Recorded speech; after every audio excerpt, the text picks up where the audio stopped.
Newscaster's main news with Sophie Raworth.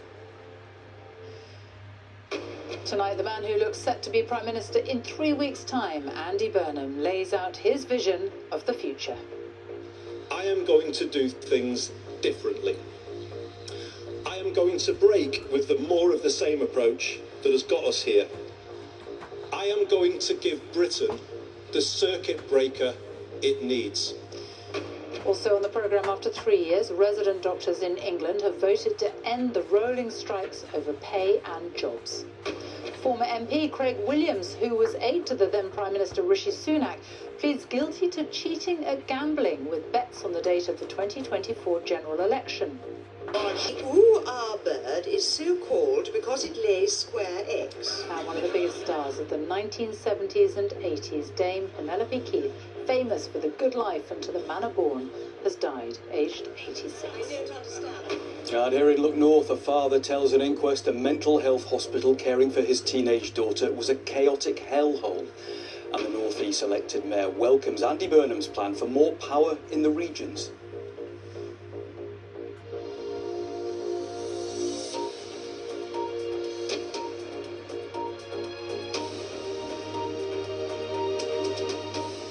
Good evening. Andy Burnham, the man who looks set to walk into Downing Street in exactly 3 weeks as the UK's next Prime Minister, has been laying out his vision for the future in a speech in Manchester, where he was mayor for almost a decade. He has promised a new direction with a major transfer of power away from Whitehall and London, describing his plan as Manchesterism. He said the city would be home to a new Prime Minister's office, which he called Number 10 North, and he pledged to reduce the welfare bill and focus on a council housing building programme. Our political editor, Chris Mason, reports. This was a home fixture for Andy Burnham, the man who was mayor here a fortnight ago and could be Prime Minister 3 weeks today. Good morning, everybody. Revelling in this stage, this platform. Are you ready for this? Ready for what? His big idea today, devolution, Westminster, giving power away. I am going to do things differently. I am going to break with the more of the same approach that has got us here. The change will be the biggest change in our lifetimes to the way the country is run. He says he would set up a prime ministerial office in Manchester. It would be, he claimed, the nerve centre of a rewired Britain. The job of Number 10 North will be to make power flow into the Midlands, into the southwest, into the east of England, and yes, into London, as I said before, as much as into the northeast, Yorkshire and the Humber, and here in the northwest. It will be about offering new opportunities to extend devolution in Scotland, Wales and Northern Ireland. So what practical difference might this actually make? He has this idea, albeit without any detail yet. On utilities, we will ensure all parts of the UK are able to take greater public control of essential services like water, housing, energy and transport. And he promised this for England. Number 10 North will oversee the biggest council house building programme since the post-war period. He also wants to change business rates in England to help the high street and pubs. On a rival stage this morning, this reaction. Andy Burnham wants a number 10 in the north. But Burnham's devolution agenda, unlike ours, is stripped of private enterprise and ownership. It is loaded with Labour's instincts, more public control, more regulation, more taxes, all of the very things which have caused the problems we have today. Back in Manchester, Andy Burnham's rhetorical flourish. Imagine good growth in every postcode and hope in every heart. Well, imagine no more. Let's make it happen. This was Andy Burnham's big, broad pitch about how he would like to govern the UK. Taking the lessons he says he's learned as mayor here and trying to apply them to the whole country. He was out the door in a flash though, and didn't take questions from reporters. There'll be lots of people, our viewers, who'll think, I want to know more about him, and I want him to face tricky questions, and he's run away today? Well, I know he'll face a huge amount of scrutiny. You know, I imagine because it was such a substantial speech that with so much in it, he wants the speech to stand on its own.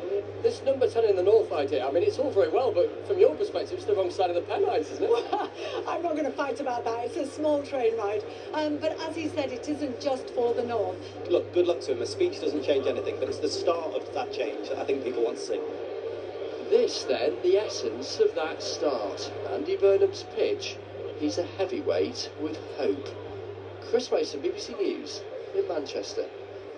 Well, Chris is with me now. So do you have a better idea of what Andy Burnham would do if he does indeed walk into Downing Street in 3 weeks today? Yeah, I mean, I think we've got a broad brush of what his kind of controlling thought would be, the idea of distributing power away from Westminster. Clearly, though, there's loads of details we don't yet have. You know, what really stood out to me standing at the side of that room today, I spent a lot of my life listening to political speeches, is that Mr. Burnham was revelling in being on stage and revelling in making a political argument. And don't underestimate the contrast that plenty of Labour MPs will draw between what they saw and heard today and what they've been used to with Sir Keir Starmer, who is just frankly less comfortable on the public stage. It was big, it was broad, it was quite bold today from Andy Burnham, but the detail question is key, as is how he tries to be all of those things whilst at the same time being true to the bundle of promises, Labour's manifesto, that got them elected without Mr Burnham as a candidate 2 years ago, because that's the mandate that means Labour and he potentially in a few weeks can govern. And how can he deliver in relatively short order? It's about 3 years until the next general election. We heard just a splash of some of the scepticism today articulated by the devolved governments in Scotland and Wales, run respectively by the Scottish National Party and Plaid Cymru. They'd like to see independent nations, so any idea around devolution is kind of not enough for them. Final thought, he's got hardly any time. Could be Prime Minister 3 weeks today. Chris Mason, thank you. Well, plenty more on all of that on Newsnight on BBC Two at 10:30 this evening. Victoria Derbyshire is here to tell you more. Hi, Sophie. Yes, if he becomes Prime Minister, will Andy Burnham succeed where so many of his predecessors have struggled? And will he deliver economic growth for everyone? Will his plan make your life better? An expert and lively panel try and answer those questions live at 10:30, BBC Two, BBC News and iPlayer. See you then. Victoria, thank you. 3 years after the strikes began, England's resident doctors have voted to accept the government's offer on pay and jobs and end their rolling walkouts. Resident doctors, who used to be known as junior doctors, have gone on strike 15 times since 2023. The package they've agreed to includes faster increases in next year's pay, an extra 4,500 specialty training places over 3 years, and resident doctors' pay will be 35.2% higher on average than it was 4 years ago. Meanwhile, resident doctors in Northern Ireland are taking part in a 24-hour strike about pay. The British Medical Association says its members' pay has decreased by more than 20% since 2008. Northern Ireland's Health Minister, Mike Nesbitt, said he remained committed to implementing this year's pay award, but was unable to do so until a budget was agreed. The former MP Craig Williams, who in 2024 was an aide to the then Prime Minister Rishi Sunak, has pleaded guilty to cheating at gambling by betting on the date of the general election before it was called 2 years ago. Craig Williams admitted using confidential information to place bets of up to £250. Here's Joe Pike. Why did you do it? From politician to criminal. Why did you plead guilty today? Are you sorry for what you did? Rishi Sunak's 2024 general election announcement was a surprise, but not to his close aide, Craig Williams. Did you have any inside information when you made the bet? A huge error of judgment, that's for sure, and I apologise, and I'll be working in Montgomeryshire and Glyndor on the doors now to make sure I... But did you have any inside information when you placed that bet? I will not be expanding on that statement. 2 years ago, he wouldn't say if he had any inside information. Today, he pleaded guilty. Craig Williams had advance notice of the general election date, and he tried to use it for his own personal profit. Today, prosecutors say he put on 3 bets, one of £250, one of £100, and one of £22.50. Former Tory staffer Amy Hind, hiding here behind her husband Anthony, also pleaded guilty to cheating. But 12 others, including the former Welsh Senate member Russell George and the party's Welsh director Thomas James, have pleaded not guilty. Do you regret what you did? For Craig Williams, this gamble has not paid off. Are you going to apologise? He could face up to 2 years in prison, or an unlimited fine, or both. Joe Pike, BBC News, Southwark Crown Court. Tens of thousands of people are still missing 5 days after 2 earthquakes struck Venezuela. More than 1,700 people are now known to have died, but the number is expected to rise significantly. These images are from the coastal state of La Guaira. The catastrophic damage is clear to see. People are using their bare hands to try to find their loved ones who are still missing. The 2 earthquakes last Wednesday struck within seconds of each other, close to the capital, Caracas, along Venezuela's northern coast. Ola Guerin reports now from the coastal town of Caraballera. Calling for a crowbar. Something so simple could help save a life. In the ruins of a complex called the Vista Mar, rescue teams still searching this morning. Ruben, a volunteer, telling me there are still signs of life. We have one person talking, the another can touch the floor down. She understands. We say, if you can hear me, touch, and she did it. And she did it twice. Then a call for silence.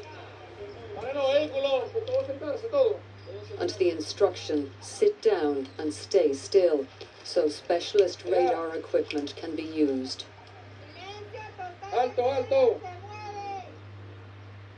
The wait is tense. And for Jenny Cabrera, full of anguish, her mother and father are under the rubble of the Vista Mar. Do you still have hope? Always.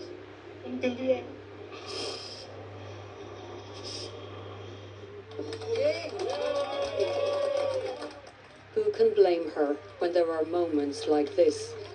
Baby Juan David back in the arms of his father last Friday.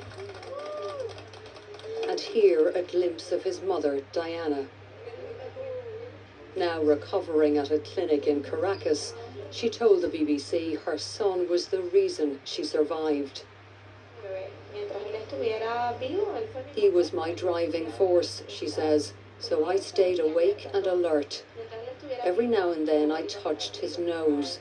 When he cried, I knew he was breathing. Back at the Vista Mar, the searching has stopped for now. There is no official death toll for this building or for many others. Countless numbers remain buried under the rubble, and more than 40,000 people are still listed as missing.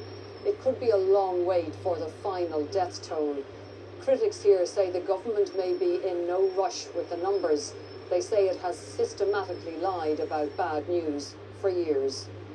Ola Guerin, BBC News, La Guaira, Venezuela. Brazil have survived a scare at the World Cup after a thrilling match against Japan in Houston. Japan held Brazil to 1-1 until the last minute of extra time, when Brazil finally took the lead. The 5-time champions are now into the last 16 of the tournament. Patrick Geary reports. Brazil are always accompanied by a drum roll. Such is the expectation which comes with the name, the shirt, the reputation.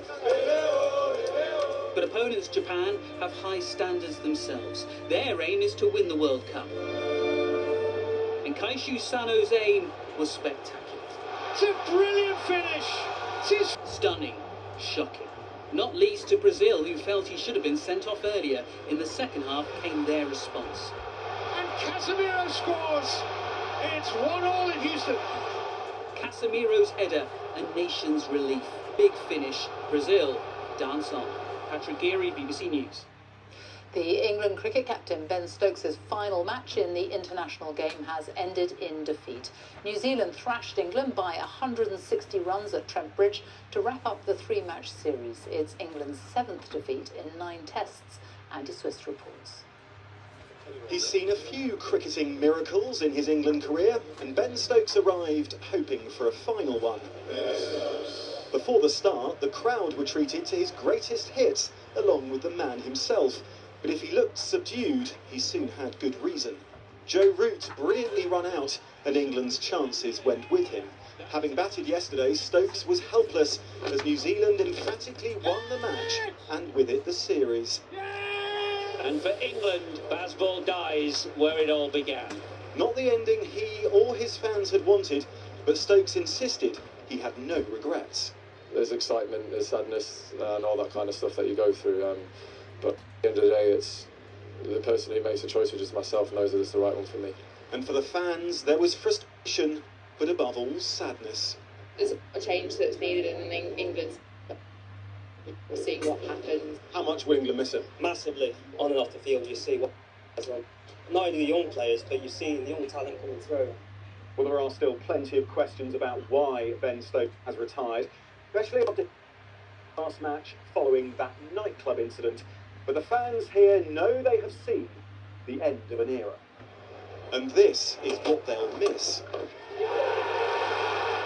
His World and Ashes heroics in 2019 summed up his special talent. But he now leaves the England team in turmoil and without their remarkable. Andy Swiss, BBC News, Trent Bridge.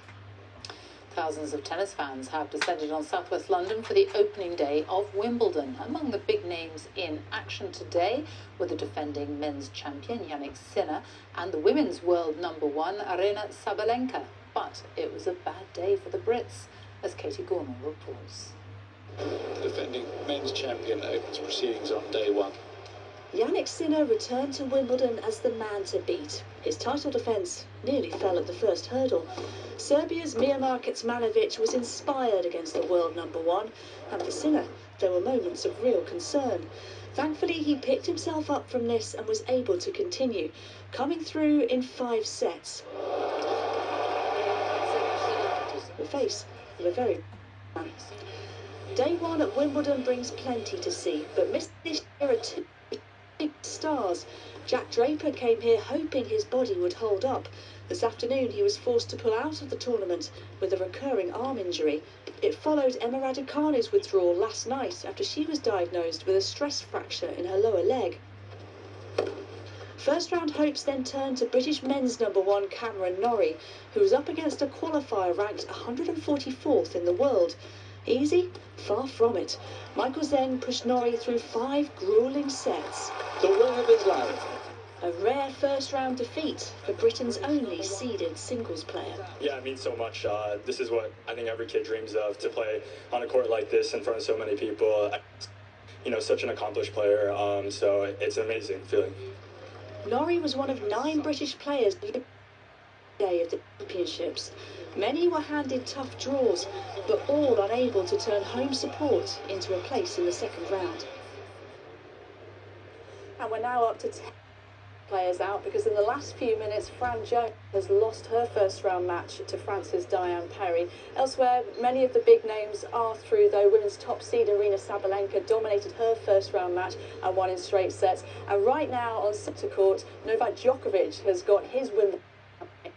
He's taking on China's Yibing Wu. Is currently a set all in that match. Djokovic under a little bit of pressure, Sophie. Katie, thank you. One of the biggest stars of the 1970s and 80s, Dame Penelope Keith, has died at the age of 86. She became a household name with the classic 1970s sitcoms The Good Life and To the Manor Born. Our arts correspondent David Sillito looks back at her life and career. The ooh-ah bird is so called because it lays square eggs. On any list of most loved TV comedy characters of the last 50 years, Margot is surely near the top. I don't understand. Just who do you think you are, Mrs. Ledbetter? I am the silent majority. Penelope Keith took the snobby, Don't bleed in the sink, I just can't. humorless neighbour of Tom and Barbara and made her one of TV's funniest and most lovable characters. Having so much sniggers, I'm going straight back indoors. She was hugely popular, and she was blessed, really, with doing something that's given to very few actors or actresses. In her lifetime, she created a character that has entered almost the mythology. Born in Surrey, her mother had, after boarding school, sent her to acting school, but there wasn't a lot of encouragement. How was fairly plain looking, really, and tall. And they'd say, of course, well, you know, yes, you'll be right, but you won't come into your own till you're 40. One early appearance was an all-action role in The Avengers, and she soon became a regular face on TV. Tom! But her springboard to fame... Tom, you are sitting here! ...was an Alan Ayckbourn stage comedy. There was more than a touch of Margot here. And both she and her co-star, Felicity Kendall, were offered parts in The Good Life. You stupid man. Can we lock that? I can, because I pay your wages, and get off my carpet. And then came To the Manor Born.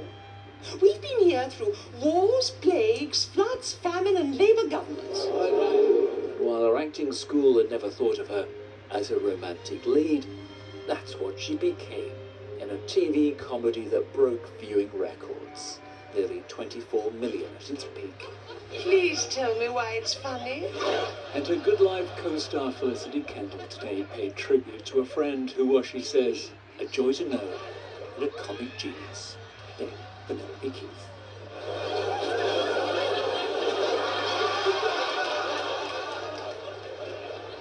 Jane Penelope Keith, who has died at the age of 86. Time for a look at the weather now. Darren, Bett, hello. Hello there. It has been a cooler and fresher start to the week. The highest temperature today was in Suffolk, but not 38 degrees this time. It was 25 Celsius.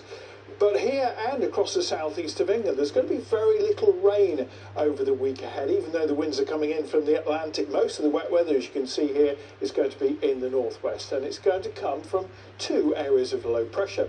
The first one is beginning to nudge our way now from the Atlantic. It's been pushing cloud already, and it's been quite a wet evening across Northern Ireland. This rain will work its way further north into Scotland overnight. There could be a few spots of rain in England and Wales, but for the most part it will be dry. But because there's going to be a lot of cloud around, it means temperatures will be a little bit higher than last night, down to 13 to 15 degrees.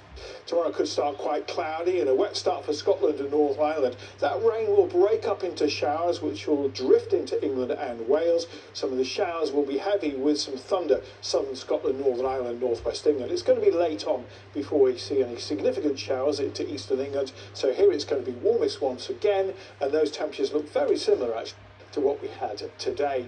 Those heavy showers will continue into the evening tomorrow, then die away, but the next area of low pressure that's coming in from the Atlantic once again. It may well be a dry start for the most part with some early sunshine on Wednesday. One or two showers could develop ahead of this wet and windy weather that's coming initially into Northern Ireland, then pushing into Scotland. Further south, the clouds should tend to break up a bit more through the day, lifting those temperatures once again, but we're stuck at 18 degrees in Scotland and Northern Ireland with that wet and windy weather. That would have cleared away, I think, by Thursday, and the rest of the week is looking drier. There'll be some sunshine at times, and across southern parts of the UK, those temperatures should be rising. Sophie. Darren, thank you very much. And that is it from us. Time now for the news where you are. Goodbye.